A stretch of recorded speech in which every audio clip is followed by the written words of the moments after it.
Degree చదువుతున్న ఓ యువతి online లో గేమ్స్ ఆడి 25,000 రూపాయలు పోగొట్టుకుంది. దానిని కప్పిపుచ్చేందుకు ఇంట్లో దొంగతనం జరిగిందని డ్రామా ఆడింది. పోలీసుల విచారణలో అసలు నిజం వెల్లడైంది. గురువారం రాజన్ననగర్లోని ఎర్రబోడా కాలనీలో ఓ ఇంట్లోకి ముసుగులు ధరించిన ఇద్దరు చొరబడి 25,000 రూపాయలు ఎత్తుకెళ్లిపోయారని ఓ యువతి తెలిపింది. పక్కా ప్లాన్ ప్రకారం ఆమె ఇంట్లో బీరువాలో ఉన్న బట్టలు ఇతర వస్తువులను చిందరవందరగా పడేసింది. తాను వాష్రూమ్ కు వెళ్లి వచ్చేసరికి దుండగులు పరారయ్యారని తెలిపింది. తాను గట్టిగా కేకలు వేసి దుండగులను పట్టుకునే ప్రయత్నం చేసినా వారు పారిపోయారని వెల్లడించింది. మార్నింగ్ 10 o'clock నేను బయటకు వెళ్ళా 5 minutes వచ్చాను.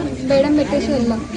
వచ్చేసరికి డోర్ ఓపెన్ చేసి అల్మారీ ఓపెన్ చేసి బట్టలన్నీ కింద వేసి మనీ తీసుకెళ్ళాం. నిజంగానే చోరీ జరిగినట్లు ఆ యువతి ఇంట్లోని పరిస్థితులను సృష్టించింది. సమాచారం అందుకున్న రాజన్ననగర్ పోలీసులు ఘటనా స్థలానికి చేరుకుని విచారణ జరిపారు. అయితే ఈ ఘటనపై వారికి అనుమానం కలిగింది. దీంతో ఆ యువతిని పూర్తి స్థాయిలో విచారించారు. చివరకు ఆ అమ్మాయి తాను ఆన్లైన్ లో గేమ్స్ ఆడి 25,000 రూపాయలు పోగొట్టుకుందని, దీంతో ఇంట్లో చోరీ డ్రామా క్రియేట్ చేసినట్లు పోలీసుల విచారణలో వెల్లడైంది.